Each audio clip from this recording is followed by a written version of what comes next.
40 Lok Sabha seat के लिए चुनाव हुए हैं। और देखिए यहां पर थोड़ा सा आप जानिए, लोकसभा की अगर हम बात करें तो लोकसभा में वर्तमान में 543 सीट है, जिसमें 543 में से 542 के लिए चुनाव हुए, एक सीट के लिए चुनाव नहीं हुआ। और जिस एक सीट के लिए चुनाव नहीं हुआ वह है आपको सूरत गुजरात का सूरत लोकसभा क्षेत्र के लिए लोकसभा का चुनाव नहीं हुआ। क्यों नहीं हुआ? भारत के चुनाव के इतिहास में संभवतः पहली बार ऐसा हुआ है कि लोकसभा का चुनाव कोई निर्विरोध जीत गया है। लोकसभा का चुनाव कोई निर्विरोध जीत गया है। और बीजेपी के उम्मीदवार मुकेश दलाल बीजेपी के उम्मीदवार थे मुकेश दलाल, जो कि सूरत लोकसभा क्षेत्र से निर्विरोध लोकसभा का चुनाव जीते। मतलब जो है उनके विरोध में कोई खड़ा ही नहीं हुआ, ऐसा कहा जाता है, लेकिन खड़ा हुआ था।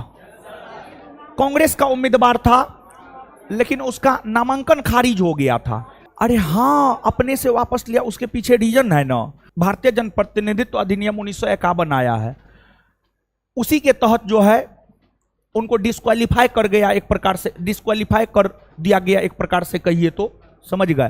तो सूरत लोकसभा क्षेत्र से जो है निर्विरोध लोकसभा का चुनाव बीजेपी के उम्मीदवार ने जीता, जिस वजह से 543 के जगह 542 लोकसभा सीट के लिए जो है आपको चुनाव हुए। अब आपको जब चुनाव की अधिसूचना जारी हुई तो चुनाव की अधिसूचना जारी करते हुए चुनाव का एक टैगलाइन जारी किया गया था। 2024 के लोकसभा चुनाव का एक टैगलाइन जारी किया गया था, और 2024 के लोकसभा चुनाव का जो टैगलाइन था, चुनाव का पर्व देश का गर्व, चुनाव का पर्व देश का गर्व, चुनाव का पर्व देश का गर्व। ये 2024 के लोकसभा चुनाव का जो है आपको टैगलाइन रहा है। 2024 के लोकसभा चुनाव का टैगलाइन रहा है। आपको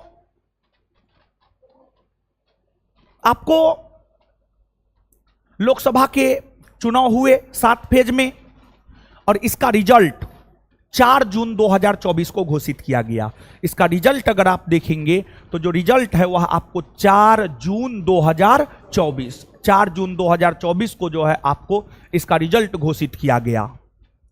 और जब इलेक्शन कमीशन ऑफ इंडिया चुनाव की अधिसूचना जारी करता है, चुनाव की अधिसूचना जारी करने से लेकर चुनाव के परिणाम घोषित होने की तिथि तक आदर्श आचार संहिता लागू रहता है।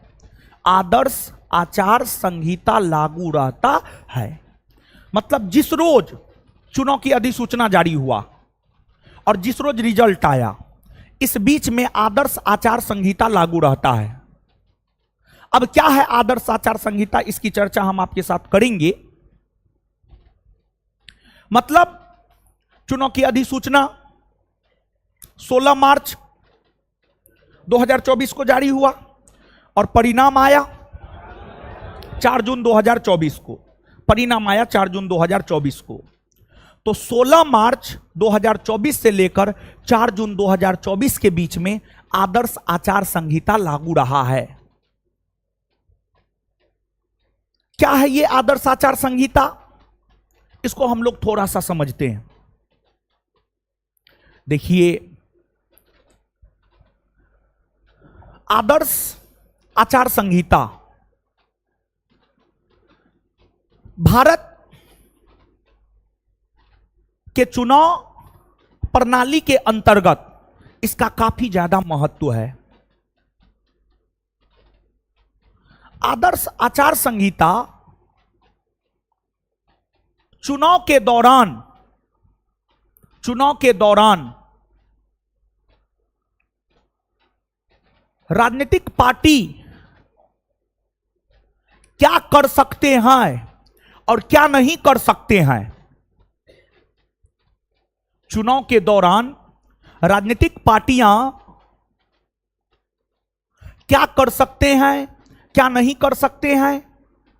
जैसे सेना के नाम पर मत नहीं मांग सकता है कोई भी राजनीतिक पार्टी।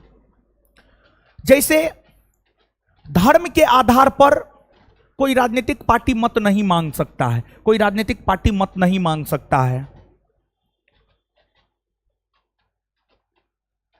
देखिए, जो आदर्श आचार संहिता है, भारत की तमाम राजनीतिक पार्टियां की सहमति है आदर्श आचार संहिता को लेकर के। भारत की तमाम राजनीतिक पार्टियां की सहमति है आदर्श आचार संहिता को लेकर के। और जब आदर्श आचार संहिता लागू रहता है तो जो सत्ता में आसीन लोग हैं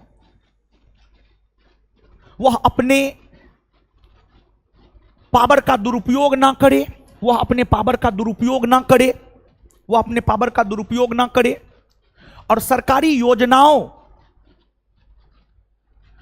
आदर्श आचार संहिता के दौरान सरकारी योजना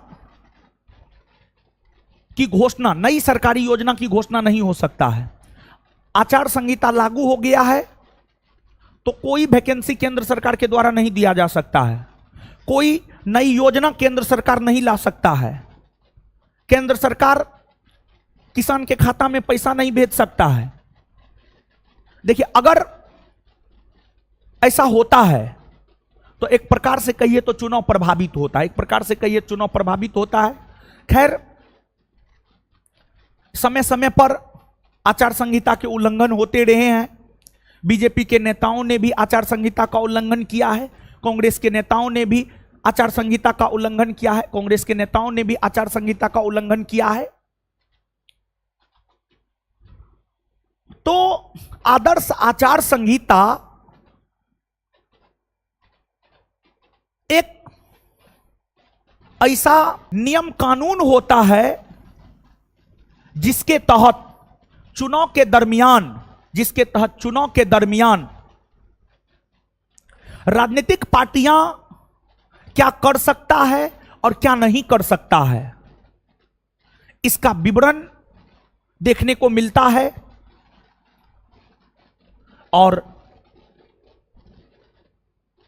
आचार संहिता की अगर हम लोग बात करें तो यह चुनाव की अधिसूचना से लेकर के रिजल्ट आने तक जो है आपको लागू रहता है।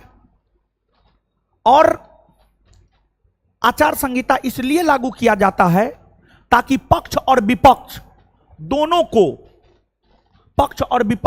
को बराबर लड़ने का अधिकार मिल सके, पक्ष और विपक्ष दोनों को बराबर लड़ने का अधिकार मिल सके, इसलिए आदर्श आचार संहिता को लागू किया जाता है। आदर्श आचार संहिता के दौरान पक्ष विपक्ष, सत्ता पक्ष विपक्ष सब एक समान है। और इस अवधि के दौरान सरकारी चीजों का उपयोग सत्तासीन लोगों के द्वारा नहीं किया जाता है। अगर सरकारी चीजों का उपयोग सत्तासीन लोग करते हैं तो फिर उनके खिलाफ अगर कंप्लेन होता है तो चुनाव आयोग कार्रवाई भी करता है। आचार संहिता लागू होने के क्रम में जो पावर होता है वह सारा पावर निर्वाचन आयोग के हाथ में